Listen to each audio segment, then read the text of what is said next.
18절 보면 17절까지죠. 은혜 위에 은혜라는 제목을 함께 말씀을 나누겠습니다. 어떻게 보면 우리 인생에 있어서 가장 큰 축복이 시작되는 날이 바로 성탄절입니다. 많은 사람들이 말합니다.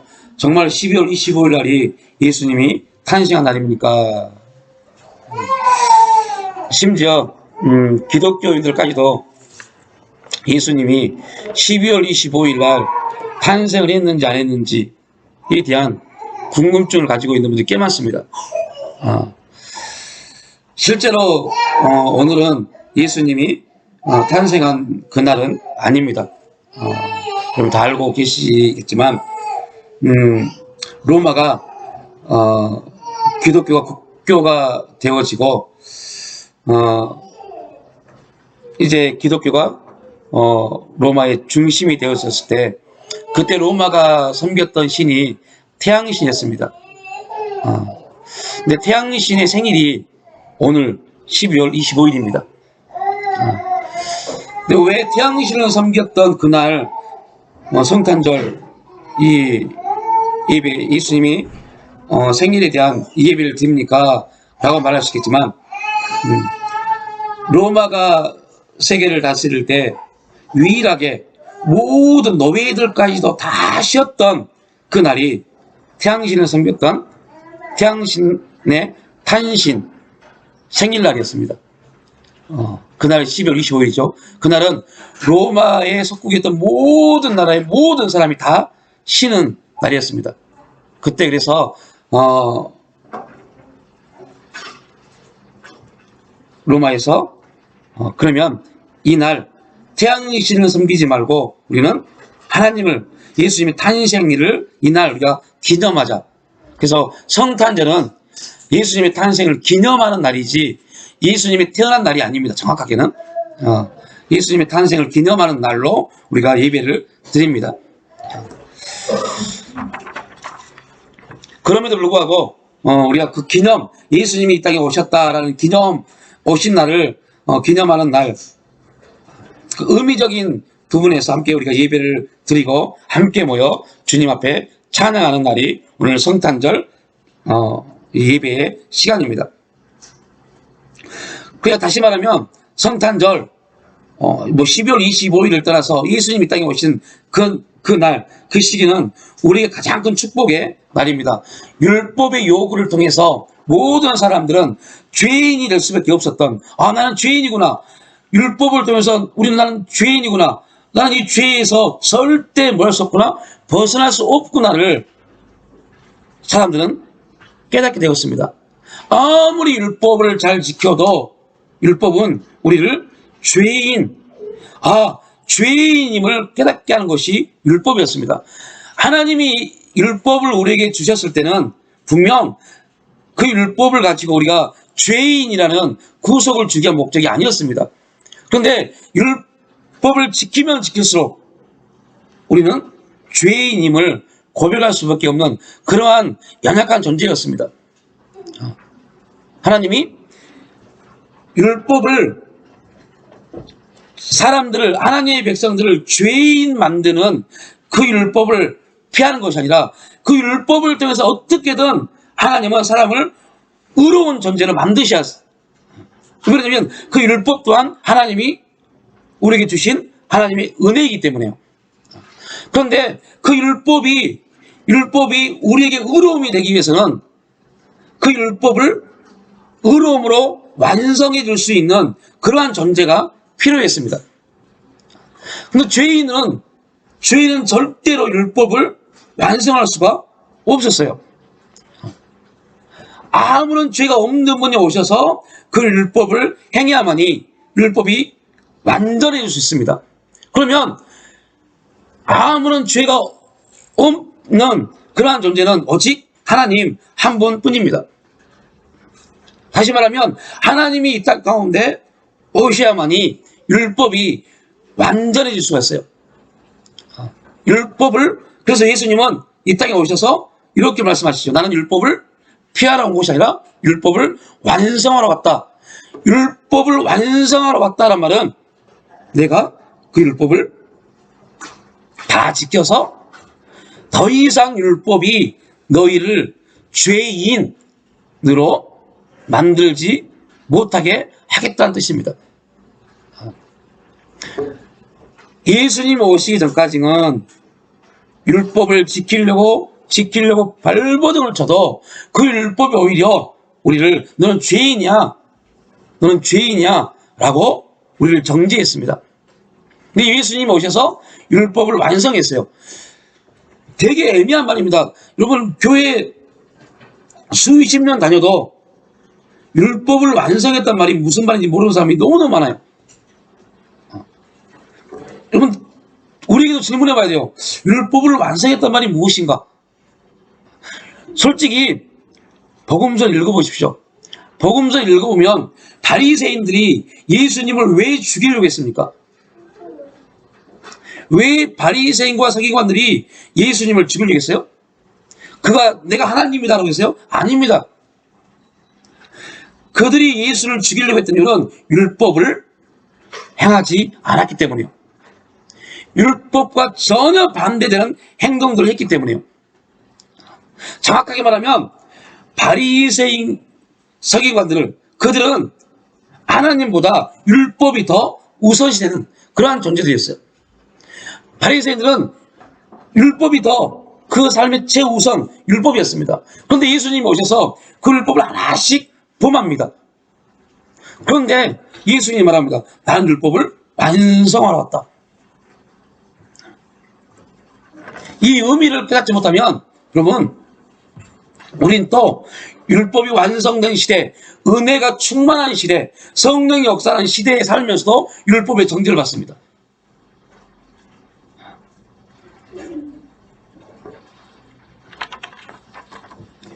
예수님이 율법을 완성하셨습니다. 어떻게 해요? 그분이 십자가를 지심으로요. 그분의 삶의 공생의 기간에 3년 반 동안의 공생의 삶을 보면 그분은 율법을 완성하지 못했어요. 율법에 계속 율법의 정죄를 받을 수밖에 없는 그러한 존재였어요.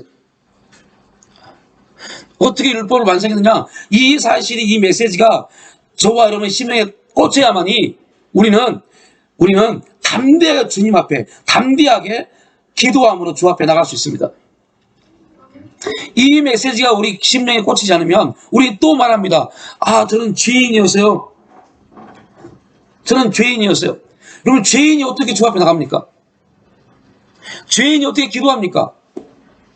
죄인의 기도는 주님이 들어주지 않으십니다. 죄인은 절대로 주 앞에 나가지 못합니다. 우리가 보통 이런 기도를 합니다. 주님, 이 죄인이 이 자리에 나와 기도합니다. 겸손한 것 같죠? 교만입니다. 왜요? 이미 예수 그리스도를 통해서 너희는 의로움을 받았다라고 말하는데, 성경은 우리에게 예수님의 피값으로 의롭다고 말하는데 나는 죄인이라고 말합니다. 그럼 이게 교만입니다. 어떤 교만이요? 그리스도의 피를 무시하는 교만이요.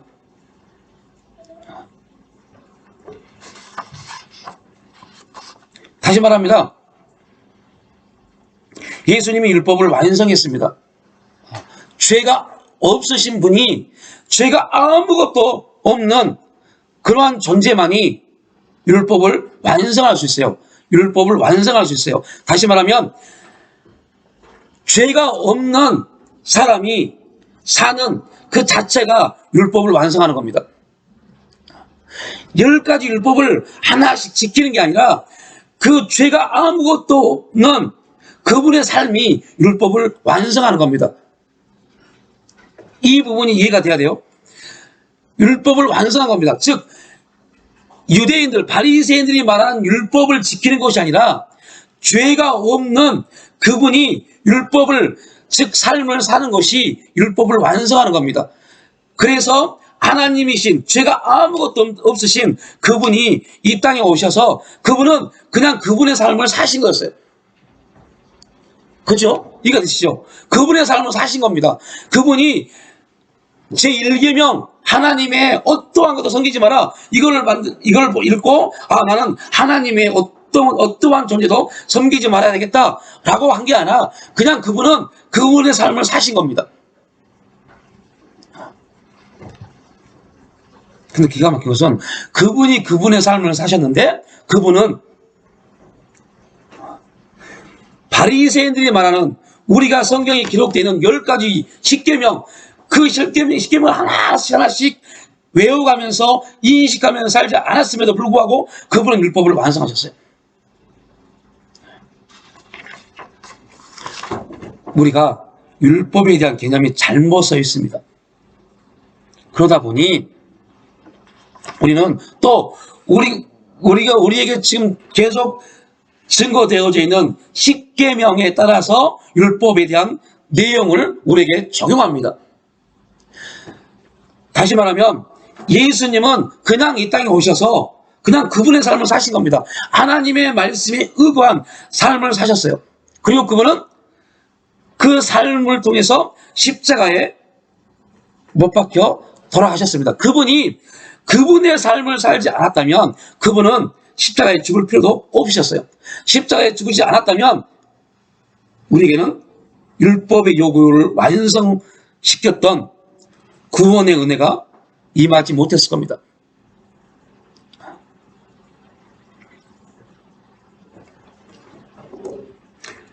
이것을 성경은 은혜다라고 그래요. 은혜. 우리에게 야, 너 10가지 계명 다 지켜. 그 계명 못 지키면 너 구원 못 받아가 아니라 너 그냥 예수님이 십자가에 죽었다는 사실, 그리고 그분이 십자가를 지심으로 너희들의 모든 죄가 사함받던 사실 믿어.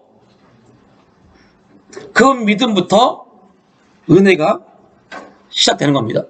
근데 그 은혜가 어떠한 은혜냐? 예수님이 이 땅에 오셔서 그냥 그분의 삶을 사신 겁니다. 자, 이걸 우리에게 이제 영적으로 어떻게 적용을 시키느냐가 문제입니다. 여러분, 다시 말합니다.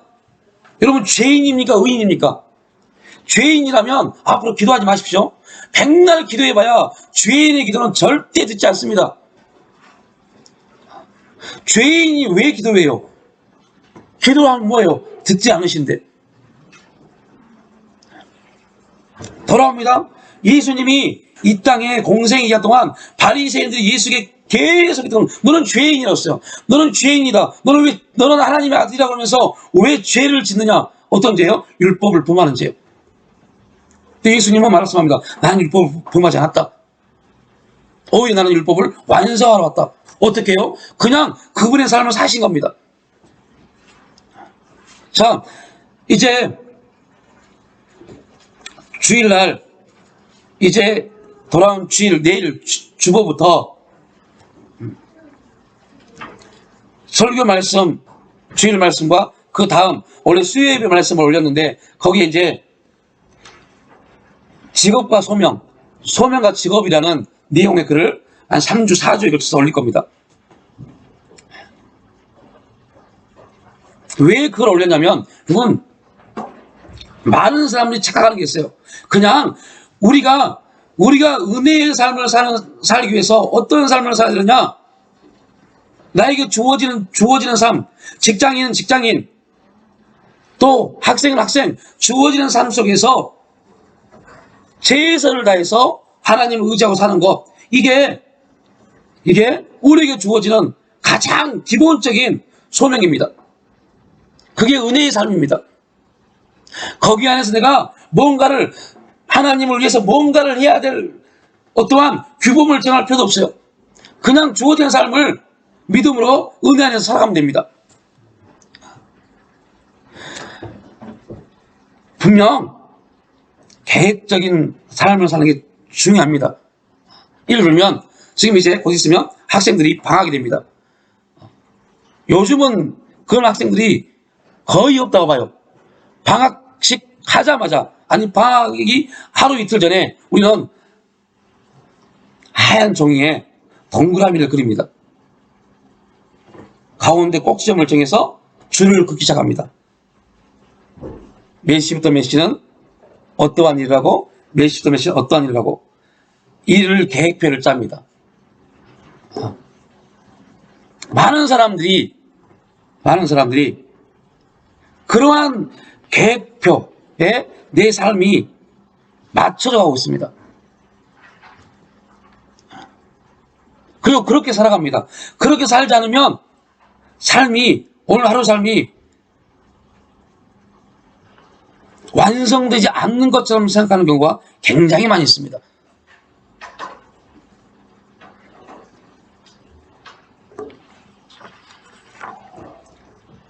이게 지금 우리 시대에 살고 있는 우리에게 주어지는 또 다른 내가 나에게 만든 율법입니다. 이게 잘못됐다고 말하는 게 아닙니다. 그러한 삶이 나를 억압하면, 그러한 삶이 나를 구속하면 나는 하나님을 만날 수 없습니다. 왜요? 내 틀 안에서 하나님이 역사하기를 원하시니까요. 제가 설교하면서 제일로 많이 말씀드린 것 중에 한 단어가 뭐예요? 여러분의 틀을 깨십시오. 하나님은 우리의 틀 가운데서 역사하지 않습니다. 우리의 작은 틀 가운데 하나님은 들어올 수도 없으신 분입니다.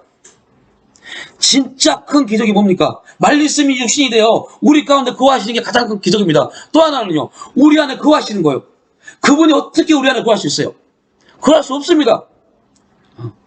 신학적으로도 도저히 말도 안 되는 사실입니다. 어떻게 두 인격이, 그 또 하나의 인격은 정말 우리가 감당할 수 없는 인격인데, 정신의학적으로는 해리 장애권에서 우리 안에 여러 가지 인격이 있다고 합니다. 이건 말도 안 되는 소리고, 여러분, 우리 인격과 비교할 수 없는 인격이 어떻게 우리 안에 거할 수 있어요?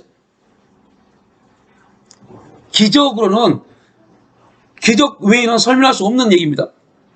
그런데 기가 막혀서 그분이 우리 가운데 거하시잖아요.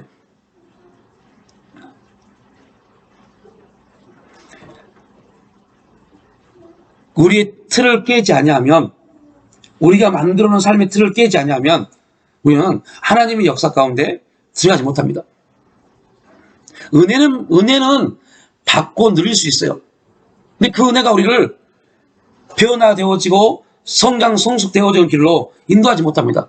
그러니까 은혜는 받았기 때문에 하나님에 대한 신앙의 기준이 있어요. 근데 발전성이 없어요. 은혜가 나를 더 큰 은혜 가운데 인도해야 되는데, 내 틀 가운데서 계속 그 안에서 은혜를 사모하고 그 안에서 뭔가를 기다리다 보니 하나님의 큰 역사가 우리 가운데 임하지 못하는 겁니다. 여러분, 정말 오늘 우리가 함께 고백했던 말씀이 육신이 되어, 이거는 우리 이성으로는 도저히 해석할 수 없는, 이해할 수 없는 그 논리입니다. 말씀이 육신이 됐다는 것 자체도 이해할 수 없는 겁니다. 우리가 그냥 믿기 때문에, 믿음이 있기 때문에 아멘 받지만, 여러분 이해해 보십시오. 어떻게 이해가 되게? 말씀이신 그분이 육체를 입으셨다. 이것도 이해가 안 됩니다. 동정녀 탄생도 이해가 안 됩니다. 더 기가 막힌 거, 그분이 죽고 부활하셨다. 그리고 성령을 보내주셨다. 만져지지도 않고 보여지지도 않고 느껴지지도 않는 성령을 보내주셨다. 그 성령이 우리 가운데 함께 하신다. 우리 안에 계신다. 이거를 근원적 은혜라고 해요. 근원적 은혜. 우리와 무관한 은혜. 우리와 무관합니다. 이건 오직 누구만 하세요? 하나님만 하시는 겁니다. 하나님만 하시는 은혜. 근원적 은혜. 이 은혜로 끝나면 안 되잖아요. 그죠? 이 은혜로만 끝나버리면 안 되잖아요. 이 은혜로만 끝난다면 우리 같이 불쌍한 사람이 누가 있어요? 이 은혜가 실제 우리 가운데 진짜 은혜가 돼야죠. 말씀이 육신이 되어 우리 가운데 거하시는 그 역사가 실제 우리 가운데 간증이 돼야죠. 실제 그 말씀이 우리 가운데 운행이 이루어져야죠. 말씀은 살아있고 운동력이 있다고 말합니다. 근데 실제 여러분 삶 가운데, 우리 삶 가운데 그 말씀이 살아있고 운동력이 있습니까? 라고 질문을 던지면, 여러분 스스로 질문을 던져보십시오. 그 말씀이, 우리가 매일 보는 그 말씀이, 선포되는 말씀이 우리 가운데 정말로 살아 움직이는, 운동력 있는, 영향력 있는, 우리 삶을 변화시키는 그런 말씀인지, 아니면 오늘도 내 피곤함을, 내 어려움을, 내 힘듦을 해결하기 위해서 뭔가를 의지하고 있는지.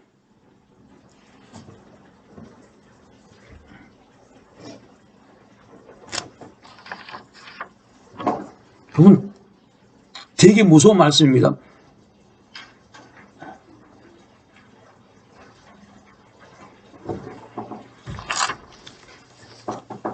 분명히 바울도 말합니다. 우리가 아직 재현되었을 때 그리스도께서 우리를 위하여 죽으심으로 하나님께서 우리에 대한 자기의 사랑을 확증하셨느니라. 확증하셨습니다. 이거는 근원적인 겁니다. 하나님의 일방적인 하나님의 역사입니다.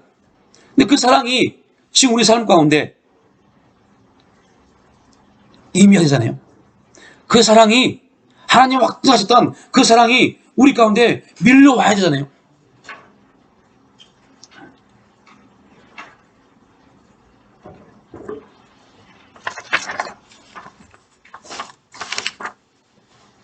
여러분, 부모가 자녀에게 사랑한다 라고 말합니다.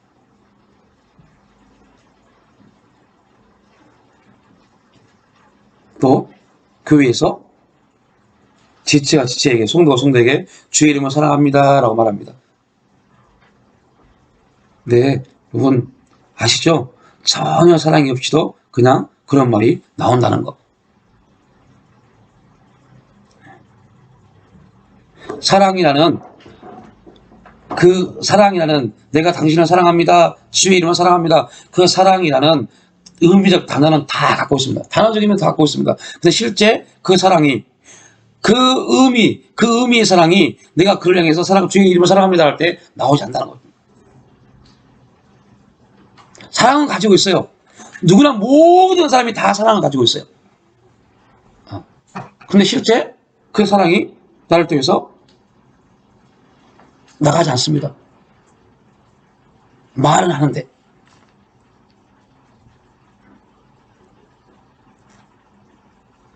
하나님 우리를 사랑하는 걸 압니다.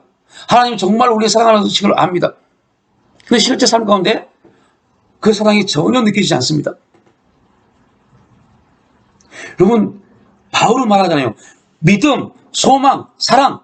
근데 이 믿음, 우리가 그렇게 외치는 그 믿음보다 더 큰 힘이 뭐라고 그래요? 사랑이라고 그래요.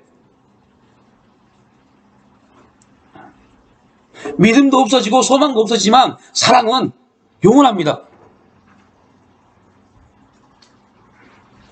그 사랑을 하나님이 확증하셨습니다. 그리고 그 사랑으로 우리가 말씀합니다.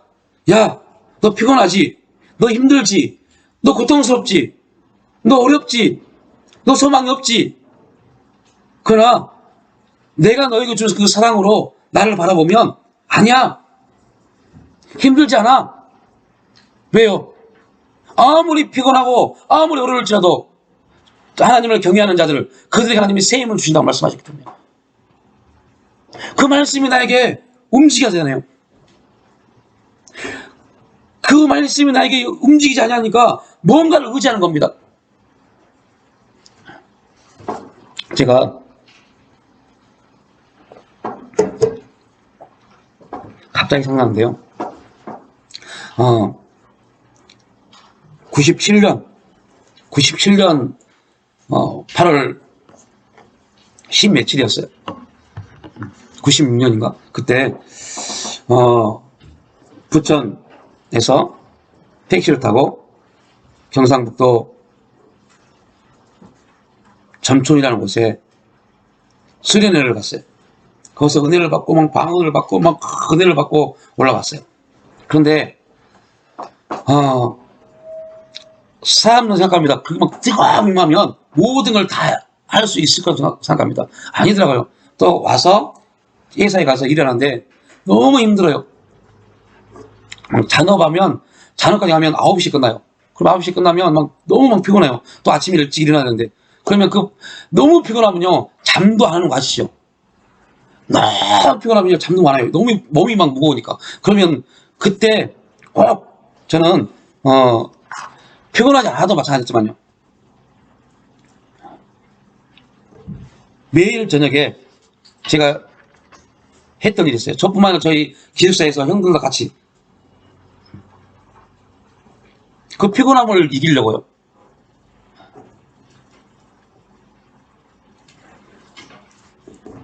그래야만 잠을 잘 수 있으니까.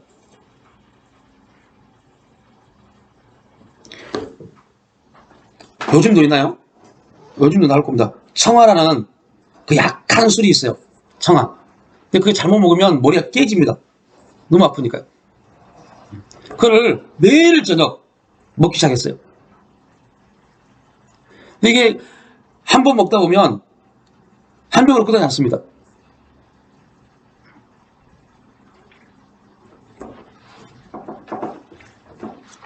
토요일 날 저녁에 했어요. 지금은 주 5일 근무라 토요일 날 일하지 않습니다. 근데 저희는 격주로 일을 했어요. 그날은 그 주간은 일하는 주간이었어요. 그 다음날 주일날 은혜를 받았기 때문에 교회를 가야 돼요. 토요일날 일을 하고 이제 회사 청소를 하다 보니까 너무 힘들었어요. 그리고 사장님이 수고했다고 회식을 시켜준다고 그래서 바로 옆에가 소래예요. 그래서 막 엄청나게 많은 먹을 걸 사가지고 와서 이제 그날 저녁에 술을 먹고 주일 아침에 못 일어났어요. 인천에서 대림동까지 가야 돼요. 버스 타고 지하철 타면 2시간 반 정도 걸려요. 보니까 도저히 11시에 못 들어갈 것 같아요.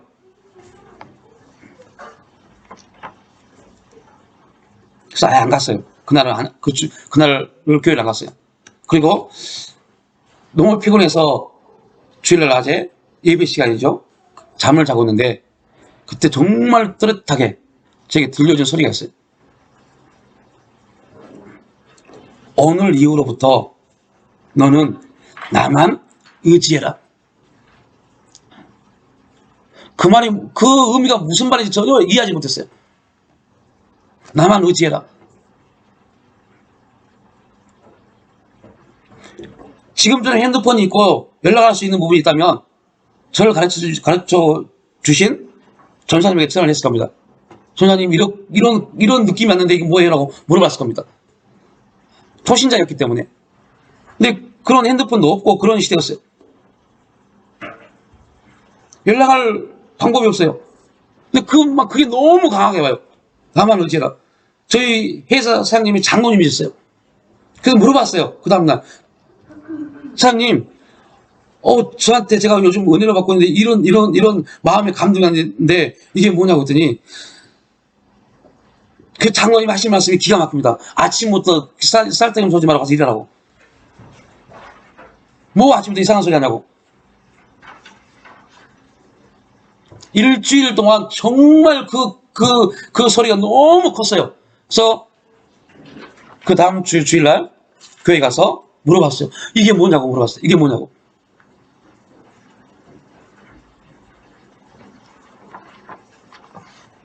그때 그분이 하신 말씀이 그 하나님의 음성이라고, 성령님의 음성이라고 하는데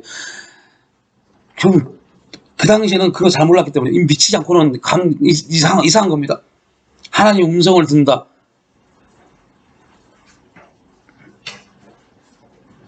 근데 놀라운 거는요, 이상한 일이 그때부터 이루어지기 시작했어요. 그 전사님의 말을 듣는 순간부터 이상한 일이 생기기 시작했어요.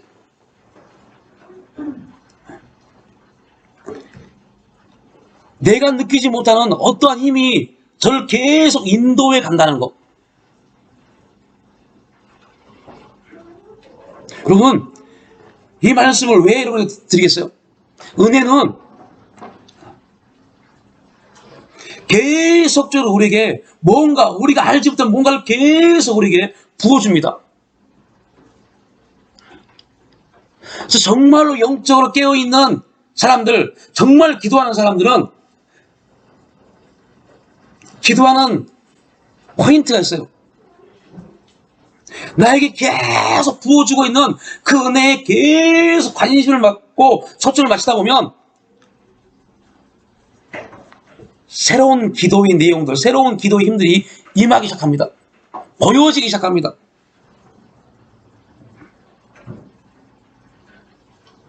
왜요?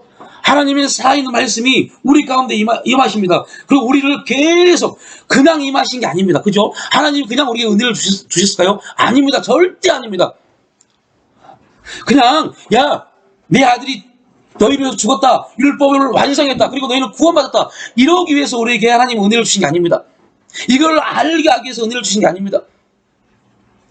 정말 생각도 못한 엄청난, 우리가 이해할 수 없는 엄청난 신비한 기적의 역사들이 은혜 가운데 다 들어있습니다.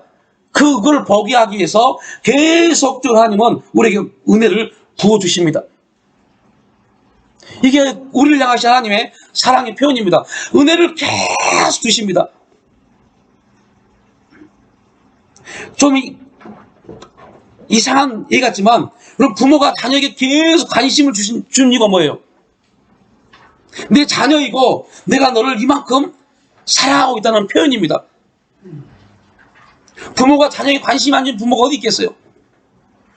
그러나 여러분들 어릴 때는요, 아이들이 그걸 이해하지 못합니다. 나한테 별로 관심이 없어. 조금 전에 여러분 예배 드리기 전에 어떤 일이 있었어요? 저 앞에서 기도하고 있는데 갑자기 들리는 소리, 효노에게 크리스마스 선물이라고 뭐 선물을 줬나 봐요. 그랬더니 7살짜리 우리 딸이 어제 선물이 이만큼 받았어요. 이렇게 말을 한 걸 들었어요. 오늘 나는 안 줘. 어제도 받았는데. 여러분, 부모가 관심이 없어서 안 줬을까요? 아닙니다. 근데 저 아이는 그 부모의 관심을 못 느끼는 겁니다. 만약에 저 말을 진경이 했다면 부모는 성이 터질 겁니다. 그죠?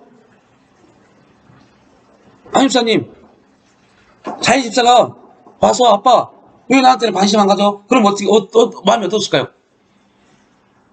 속이 터질 겁니다. 지금 저희가 나이가 몇 살인데, 은혜가 이겁니다.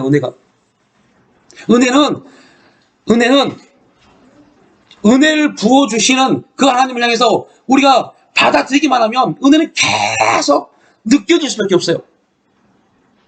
하나님은 그렇게 우리에게 은혜를 부어주십니다. 그리고 그 은혜 안에는 우리의 모든, 어떤 것이 되었든 간에 모든 것들이 다 함축되어 있습니다.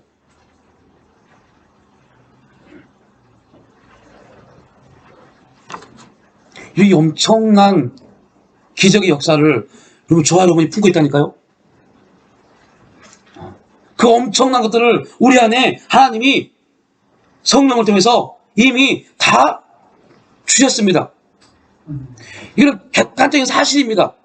내가 믿든 안 믿든 이미 성령을 통해서 다 주었습니다. 이제 몫은 우리입니다. 은혜 받을 자에게 은혜를 더하시는 주님이십니다. 믿음을 가지고 성령 안에서 그를 계속 얻기 위해서 나아가야 돼요. 천국은 가만히 있다고 해서 임한 게 아닙니다. 침노하는 자에게 천국은 침노를 당합니다. 계속적으로 성령의 역사를 통해서 믿음 안에, 은혜 안에 나아가지 않냐면 그냥 근원적인 은혜로 끝나버려요. 하나님 나라를 사랑했다는데.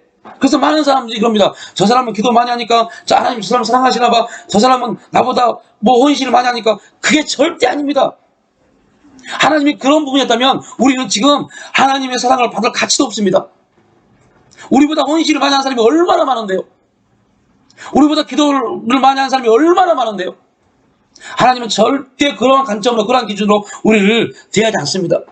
하나님 말씀합니다. 내가 너에게 주었지 않느냐? 하나님이 우리 주신 걸 가지고 여러분 각자에게 주신 그 믿음의 역사, 은혜 안에서 계속 누가 더 은혜를 사모하며 나가냐에 따라서 그 인생의 변화가 완전히 달라집니다. 저 사람은 신앙생활을 더 오래 했기 때문에, 기도를 많이 했기 때문에, 더 많이 뭔가를 했기 때문에. 아닙니다. 신앙생활 30년, 40년에도 은혜의 사건이 아무것도 없을 수 있어요. 그냥 근원적인 은혜 안에서 머물러 있으면요. 우리는 보통 그를 성인 아이라고 그러잖아요. 성인이 되었지만 같이 사고 기준은 아이입니다. 그러면 안 돼요. 성장, 성숙해 가야 돼요. 기도 잘해야 되지만 우리 인격도 성숙해 가야 돼요. 바라봄이 전혀 달라져야 돼요. 은혜의 은혜입니다. 은혜를 완성했습니다. 율법을 완성했습니다. 이건 은혜입니다. 우리가 도저히 감당할 수 없는 은혜, 그 은혜를 예수님이 오셔서 완성해버렸어요. 은혜입니다. 그런데 그걸로 끝나지 않았어요. 그분은 우리에게 또 다른 은혜를 부어주시기 시작했습니다. 누구를 통해서요? 성령님을 통해서요. 그러면 이제 여러분, 우리가 성령 충만을 구하기 이전에 먼저 해야 될 거 있어요. 성령 충만은 그 다음에 구해야 돼요. 성령이 내 안에서 무엇을 행하는지도 모르는데 성령 충만을 구하면 그 충만 임하겠어요?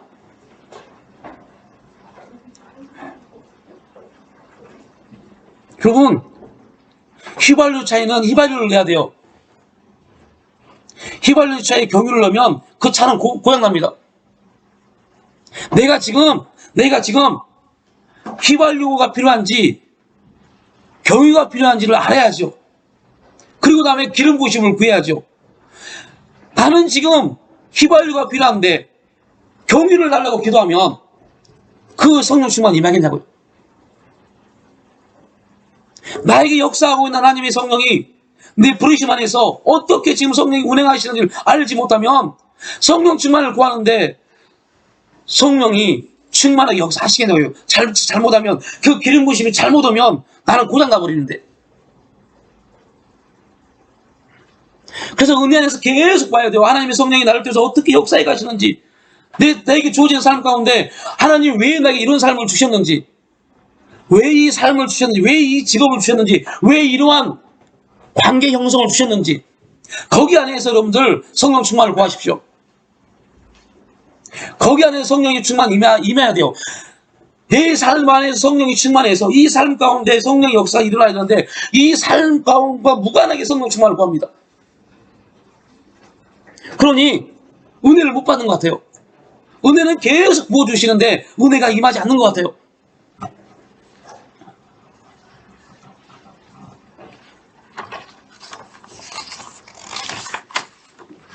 어찌 보면 되게 어려운 지금 내용이 같은데요. 되게 쉬운 겁니다.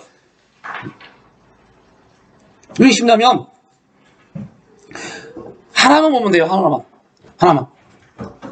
하나님 예수 그리스도를 통해서 율법이 완성된 은혜를, 근원적인 은혜를 주셨습니다. 이제 그 은혜로 끝나지 않고 은혜의 역사가 나한테 임해야 되는데, 성령님 나에게 부어주시는 은혜가 지금 내 삶 가운데 무엇입니까?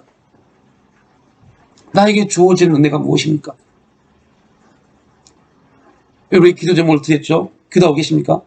250일 동안 기도 제목을 드렸죠? 일하심과 역사하심과 운행하심.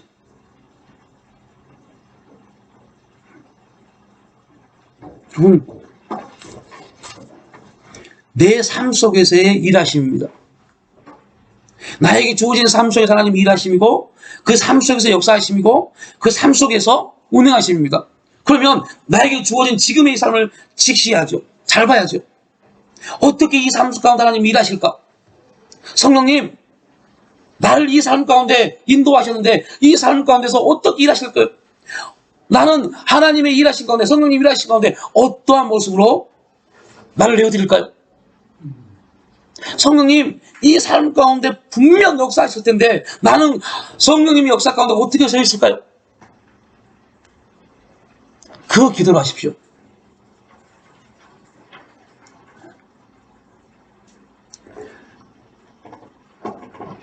그 은혜가 우리 가운데 어떻게 움직일지, 어떤 역사로 이렇게 나타날지, 예수님 이 땅에 오셔서 그 일을 다 이루어 놓으셨어요. 그리고 그냥 그걸 가지고 너희가 살아. 그러면 그것이 또한 우리에게 억압이 될 것 같아서, 그리고 말합니다. 걱정하지 마. 그런데 내가 아버지께 위해서 성령, 너희들을 인도할 성령을 보내줄 텐데 그 성령께서 다 하실 거야 라고 말씀하셨어요. 얼마나 기가 막힙니까? 너희들 내가 십자가를 진 것처럼 그 십자가 지고 따라와야 돼. 아닙니다. 우리에게 주어진 십자가는 우리에게 주어진 삶 속에서 하나님의 뜻이 무엇인가를 보는 게 우리의 십자가입니다. 우리는 걸고도 한다고 걸을 필요 없어요. 올라갈 필요 없어요. 거기 위에 올라가요. 예수님이 다 완성한 건데. 우리에게 준 힘든 환경들, 고통들, 물질의 문제들, 대인관계 문제들, 이 문제들을 주신 이유가 뭘까요? 육체의 질병을 주신 목적이 뭘까요? 나를 그냥 변화시키려고요? 깨닫게 하시려고요? 다분히 그걸까요? 아닙니다. 그 안에서 하나님 일하심을 보게 하시려고요. 하나님 역사하심을 보게 하시려고요. 하나님 어떻게 운행하신가를 보게 하시려고요. 그러면 우리의 기도가 거기에만 초점을 맞춰야 돼요. 그리고 거기에 내 자녀 이름을 넣으면 됩니다. 내 남편의 이름을 넣으면 됩니다. 내 아내의 이름을 넣으면 됩니다. 하나님, 내 자녀에게 일하여 주옵소서. 내 자녀의 삶 가운데 역사해 주옵소서. 그의 인생 가운데 운행하여 주옵소서. 얼마나 편해요. 하나님, 우리 남편이 직장을 나갔습니다. 그 직장 가운데 하나님 일하여 주옵소서. 역사해 주옵소서. 운행하여 주옵소서. 내 인생 가운데 일하시고요. 역사하시고 운행하여 주옵시고, 내가 섬기는 교회 가운데 하나님 일하시고 역사하시고 운행하여 주옵소서.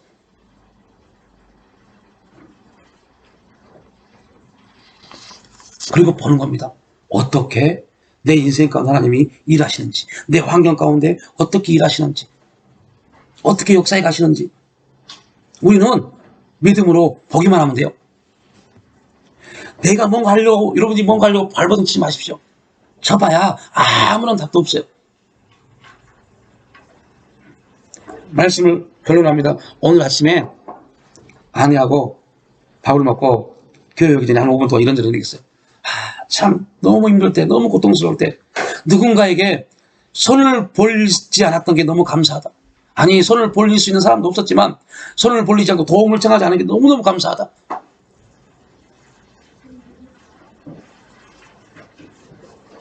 너무너무 감사하다.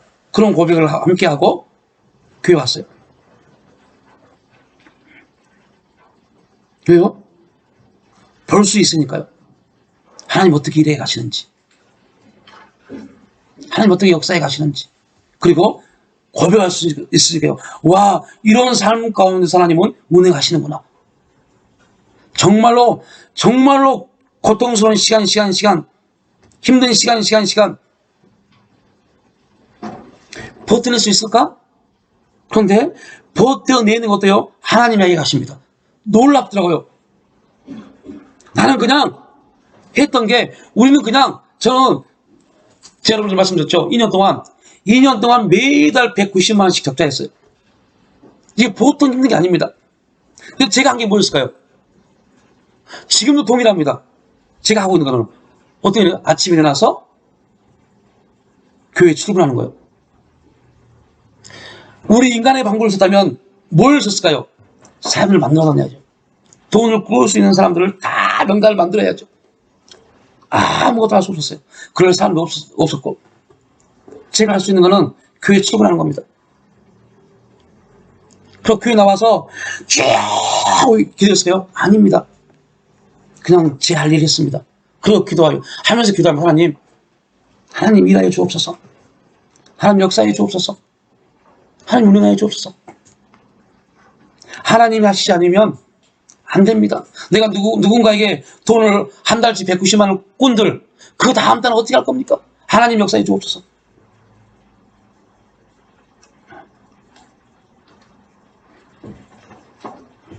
똑같습니다. 지금도 동일합니다. 지금도 그때와 동일하게 저는 아침에 교회 출근한 거 외에 아무것도 없습니다. 제 삶은 동일합니다. 그런데 그 삶 가운데 기도하는 내용은 전혀 달라집니다. 그 전에는 하나님 이 문제에 대해서 일하시고 역사하시고 운행하여 주옵소서 기도했지만 지금은 전혀 아닙니다. 하나님 이 문제가 아니라 하나님 소망 가운데, 나에게 주신 소망 가운데 하나님 일하시고 역사하시고 운행하여 주옵소서. 전혀 다르잖아요. 똑같은 내용의 기도 제목입니다. 일하시고 역사하시고 운행하시는데 그 기도에 들어가는 제목은 전혀 다릅니다. 이 문제에 대해서 했지만 지금은 아닙니다. 이 소망에 대해서 하나님 일하여 주옵소서. 역사하시고 운행하여 주옵소서.